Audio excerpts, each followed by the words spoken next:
Maharashtra superfast news चॅनलमध्ये आपले सहर्ष स्वागत आहे। खास सत्याची धार लेखणीची महाराष्ट्रातील ताज्या आणि वेगवान बातम्या पाहण्यासाठी आपल्या हक्काचे चॅनल शेअर करा, लाईक करा आणि सबस्क्राईब करा। दिव्यांगांच्या जिद्दीने आदिवासी चिमुकल्यांच्या चेहऱ्यावर हास्य। आई फाउंडेशनचा खाऊ वाटपातून शिक्षण सहकार्याचा संकल्प। मदत नाही नातं जोडतो म्हणत दिव्यांग बांधवांचा आदिवासी विद्यार्थ्यांसाठी मायेचा हात। खाऊ सोबत पुस्तकांचे किट देत वाचनाची गोडी निर्माण करण्याचा प्रयत्न। हीच आमुची प्रार्थना अन हेच आमुचे मागणे, माणसाने माणसाशी माणसासम वागणे। या हृदयस्पर्शी विचारांना कृतीची जोड देत दिव्यांग बांधवांनी एकत्र येऊन स्थापन केलेल्या आई फाउंडेशनने सामाजिक बांधिलकी आणि माणुसकीचा प्रेरणादायी आदर्श निर्माण केला आहे। 80व्या स्वातंत्र्य दिनाचे औचित्य साधून संस्थेच्या वतीने उरण तालुक्यातील विविध आदिवासी वाड्यांवरील जिल्हा परिषद शाळांमधील विद्यार्थ्यांना खाऊ वाटप करण्यात आले। तसेच कोपरोली आदिवासी वाडीतील विद्यार्थ्यांना गोष्टींच्या पुस्तकांचे किट देऊन त्यांच्यामध्ये वाचनाची आवड निर्माण करण्याचा स्तुत्य प्रयत्न करण्यात आला। दिनांक 18 आणि 19 ऑगस्ट 2026 रोजी विंदणे आदिवासी वाडी, पिरवाडी आदिवासी वाडी, कोपरोली आदिवासी वाडी आणि वेशवी आदिवासी वाडी येथील शाळांमध्ये हा उपक्रम उत्साहात पार पडला। खाऊ मिळाल्यानंतर विद्यार्थ्यांच्या चेहऱ्यावर फुललेले आनंदाचे हास्य आणि त्यांच्या डोळ्यातील चमक हेच या उपक्रमाचे खरे यश ठरले। हा उपक्रम केवळ खाऊ वाटपापुरता मर्यादित न राहता तुम्ही एकटे नाही, समाज तुमच्या सोबत आहे असा विश्वास आदिवासी विद्यार्थ्यांच्या मनात निर्माण करणारा ठरला। विद्यार्थ्यांच्या शिक्षणासाठी भविष्यातही आवश्यक ते सहकार्य, मार्गदर्शन आणि प्रोत्साहन देण्याचा मानस आई फाउंडेशनच्या वतीने व्यक्त करण्यात आला। दिव्यांगत्वावर मात करत समाजसेवेचा आदर्श। स्वतःच्या आयुष्यातील अडचणींवर मात करत दिव्यांग बांधवांनी समाजातील वंचित घटकांसाठी पुढाकार घेणे ही बाब विशेष प्रेरणादायी ठरत आहे। आई फाउंडेशन दिव्यांग बांधवांसह आदिवासी गरजू आणि वंचित घटकांच्या सामाजिक व शैक्षणिक उन्नतीसाठी सातत्याने कार्यरत आहे।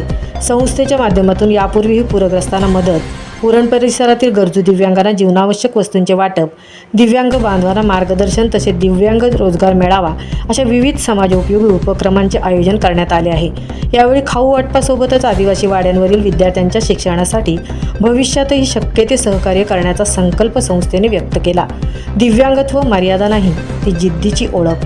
यावेळी संस्थेच्या प्रतिनिधींनी आपली भूमिका स्पष्ट करताना सांगितले की दिव्यांगत्व ही मर्यादा नाही तर जिद्द, आत्मविश्वास आणि सेवाभावाची ओळख आहे। आम्ही कोणावर उपकार करत नाही, आम्ही माणुसकीच्या नात्याने हात पुढे करतो। आम्ही मदत करत नाही, आम्ही नातं जोडतो।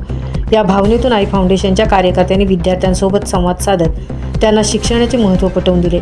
वाचन, ज्ञान आणि आत्मविश्वासाच्या माध्यमातून विद्यार्थ्यांनी भविष्यात स्वतःची ओळख वेगळी निर्माण करावी असा संदेशही यावेळी देण्यात आला। पुस्तकांच्या माध्यमातून वाचन संस्कृती रुजवण्याचा प्रयत्न। कोपरोली आदिवासी वाडीतील विद्यार्थ्यांना गोष्टींच्या पुस्तकाचे किट देण्यात आल्याने विद्यार्थ्यांमध्ये विशेष उत्साहाचे वातावरण निर्माण झाले। केवळ शालेय अभ्यासापुरते शिक्षण मर्यादित न राहता मुलांनी अवांतर वाचन करावे, त्यांच्या कल्पनाशक्तीला चालना मिळावी आणि ज्ञानाची क्षितिजे विस्तारावीत या उद्देशाने पुस्तकांचेही वाटप करण्यात आले। शिक्षकांचे मोलाचे सहकार्य। हा उपक्रम यशस्वी करण्यासाठी संबंधित शाळांमधील शिक्षकांचेही मोलाचे सहकार्य लाभले। रामकृष्ण थळी, पिरवाडी आदिवासी वाडी, कल्पेश ठाकूर, कोपरोली वाडी, नरेश पाटील आणि रमण पंडित, विंधणे आदिवासी वाडी आणि उपक्रमासाठी विशेष सहकार्य केले। आई फाउंडेशनच्या शिलेदारांची मेहनत। या मानवतावादी उपक्रमाच्या यशस्वी आयोजनासाठी अध्यक्ष मदन पाटील, उपाध्यक्ष राजेंद्र पाटील, सचिव रणिता ठाकूर, खजिनदार महेश पाटील तसेच सदस्य उमेश पाटील, संदेश राजगुरू, योगेश पाटील, नितीन सांगवीकर आणि राकेश पाटील यांनी अथक परिश्रम घेतले। माणुसकीची खरी ओळख समानतेच्या भावनेत। आदिवासी विद्यार्थ्यांच्या चेहऱ्यावर फुललेले हास्य, त्यांच्या हातातील पुस्तकांचे किट आणि शिक्षणासाठी सहकार्य करण्याची व्यक्त केलेली भावना यामुळे आई फाउंडेशनचा उपक्रम सामाजिक बांधिलकीचा आदर्श ठरला आहे। मानवतेची खरी ओळख केवळ मदतीत नाही तर समानतेच्या भावनेत आहे हा संदेश देत आई फाउंडेशनने समाजासमोर सकारात्मक उदाहरण ठेवले आहे। आगामी काळातही शिक्षण, मार्गदर्शन, दिव्यांग सक्षमीकरण आणि वंचित घटकांच्या सामाजिक उन्नतीसाठी अशाच प्रकारचे विविध समाज उपयोगी उपक्रम सातत्याने राबवण्याचा निर्धार आई फाउंडेशनच्या शिलेदारांनी व्यक्त केला। महाराष्ट्र सुपरफास्टसाठी रणिता ठाकूर, प्रवृत्ती होईल उरण। पहिल्यांदी सरांनी मला इथे येण्याची संधी दिली आणि इथे म्हणजे तुम्हाला तुमचा अभ्यासाचा वेळ बाजूला सारून मला इथे बोलण्याची संधी दिली आणि आम्हाला इथे येण्याची संधी दिली त्याबद्दल शाळेचे आणि तुमचे खूप खूप धन्यवाद। एक आई फाउंडेशन आहे ही दिव्यांगांचे कार्य करण्यासाठी तर आम्ही केलेलीच आहे, त्याचबरोबर दिव्यांगांची कामं करता करता म्हणजे दिव्यांग आहेत पायाने चालता येत नाही, ज्यांना कोणाला हात नाही, कोणाला डोळे नाही, अशी जी लोक आहेत ना, त्यांनी एक संस्था ओपन केलेली आहे, आई फाउंडेशन. आणि त्या संस्थेचं एक उद्दिष्ट आहे की आम्ही असं तिथं सांगितलेलंच आहे की आमचा विकास करता करता, म्हणजे दिव्यांगांचा विकास करता करता आदिवासी वाड्यातील शाळेतील मुलांसाठी किंवा तिथल्या लोकांसाठी आपल्याकडून काही करता आलं तर ह्यासाठी आम्ही संस्था ओपन केली. आणि या संस्थेच्या माध्यमातून आम्ही लास्ट टाइम पण आलो होतो 26 जानेवारीला खाऊ वाटप. तर मला असं वाटलं की चला आता पुन्हा एकदा तुम्हाला भेटायला येऊया. तर दिव्यांगां म्हणजे सर्वसामान्य लोक तर करतातच मदत, पण दिव्यांगांना पण वाटतं की आपण पण कधीतरी आपण पण तळागाळातील लोकांपर्यंत पोहोचावं, त्यांना सहकार्य करावं अशी त्यांची भावना.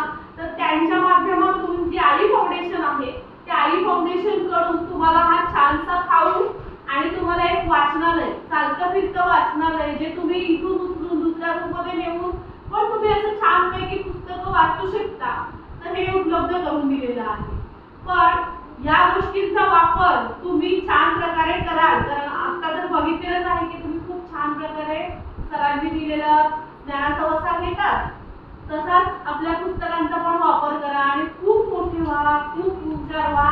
आणि तुमच्या या आदिवासी वाडीवर तुमचं म्हणजे जे तुम्ही आता ज्या परिस्थितीत आहात तर ती परिस्थिती बदलण्यासाठी शिक्षण हे खूप महत्त्वाचं आहे. तर ते घेण्याचा प्रयत्न करा. आणि शिक्षक तुम्हाला खूप छान भेटलेले आहेत, उपक्रमशील आहेत, तर त्यांचा जेवढा घेता येईल तेवढा उपयोग तुम्ही करून घ्या, कारण खूप उपक्रम. आणि माझ्या